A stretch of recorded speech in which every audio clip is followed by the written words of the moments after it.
Hey guys, आज हम पढ़ेंगे द हिंट और ट्यूटोरियल से कुछ वोकैब्स जो कि आपके जितने भी कॉम्पिटिटिव एग्जाम्स हैं, bank, SSC, UPSC, state banks, इन सब के लिए बहुत ज़रूरी है. It is nothing just a 5 to 10 minute quick revision. You must take 5 minutes. Okay, so to begin with the word fervor. फॉरवर की हिंदी मीनिंग होती है जोश, यानी कि बहुत ही स्ट्रॉन्ग, एक जोश चढ़ना किसी चीज़ को करने के लिए, कुछ भी चीज़ पाने के लिए, उसी को बोलते हैं fervour. Very strong feelings about something, यानी कि किसी भी चीज़ को लेके क्या होना, एक बहुत ही स्ट्रॉन्ग फीलिंग जो होती है उसी को कहते हैं जोश. इसके सिनोनिम्स है passion, ardour, intensity. Next, medal.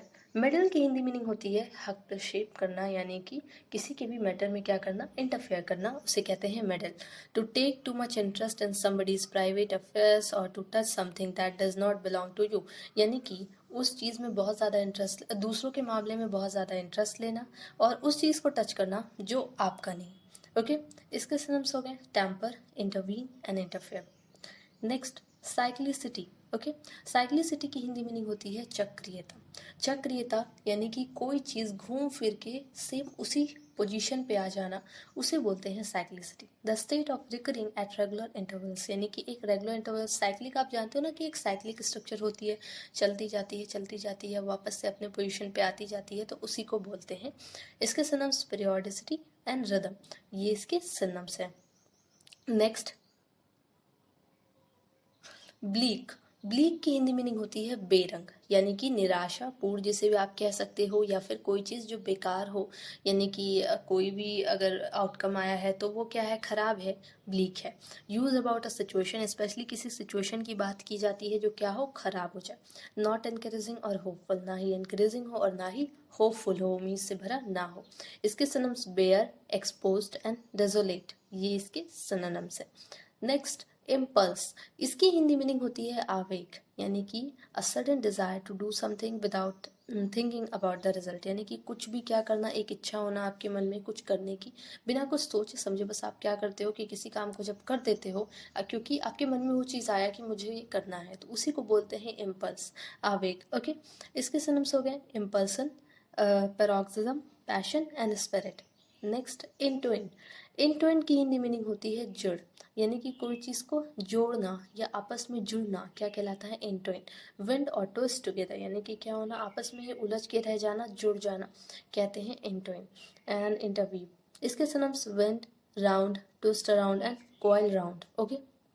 Next, antagonize, जिसकी हिंदी मीनिंग होती है विरोध करना. ओके, विरोध करना, टू मेक समबडी एंग्री और टू अनॉय समबडी, यानी कि किसी भी पर्सन को बहुत ज़्यादा गुस्सा दिला देना या फिर उसको बहुत ज़्यादा परेशान करना.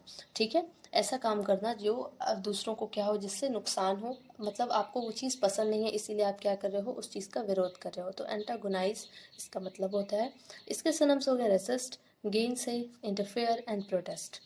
नेक्स्ट, हाँ, नेक्स्ट आपका एक क्या है, देखिए, नेक्स्ट है रिमिनिसेंट. रिमिनिसेंट की हिंदी मीनिंग होती है किसी भी चीज़ का क्या करना, याद करना, किसी भी चीज़ को याद करना कहलाता है रिमिनिसेंट. ओके, किसी भी चीज़ को, पुरानी चीज़ को याद करना, स्पेशली पास्ट को, तो बोलते हैं reminiscent. That makes you remember somebody और समथिंग, यानी कि कुछ ऐसा जो आपको किसी पर्सन की याद दिलाए या किसी चीज़ की याद दिलाए, तो उसी बोलते हैं रेमिनिसेंट. इसके सिनोनिम्स हो गया एवोकेशन of, suggestive of and redolent of. Okay, next one आपका है एक phrasal verb, get over. Get over का मतलब होता है कि क्या होना, दोबारा से रिकवर हो जाना, चाहे बीमारी से रिकवर हो, चाहे फाइनेंशियल कंडीशन खराब है उससे रिकवर हो गया, यानी कि इस चीज़ से गेट ओवर होना, get over of financial condition, get over of illness. Okay, तो इससे बोलते हैं रिकवर फ्रॉम एन अलाइनमेंट और एन अपसेटिंग और स्टार्लिंग एक्सपीरियंस, यानी कि कोई खराब एक्सपीरियंस है उससे क्या हो, आप रिकवर हो रहे हो, तो उसे कहते हैं गेट ओवर. नेक्स्ट आपका एक ईडियम है spill the beans. Spill the beans का मतलब होता है, अब स्पिल यानी खोलना, बीन्स यानी कि आप जानते हो दाने जो होते हैं. ओके, तो भेद खोलना, यानी कि किसी का सीक्रेट ओपन कर देना क्या कहलाता है, स्पिल द बीन्स. किसी भी चीज़ को क्या करना, एक्सपोज कर देना, किसी के सीक्रेट को रिवील कर देना, क्या कहलाता है, spill the beans. To tell a person about something that should be a secret, यानी कि किसी भी पर्सन से कुछ ऐसा कहना जो क्या है, एक सीक्रेट हो. ओके, तो ये सारे के सारे आज के आपके वो कैप्स थे. Okay, thank you.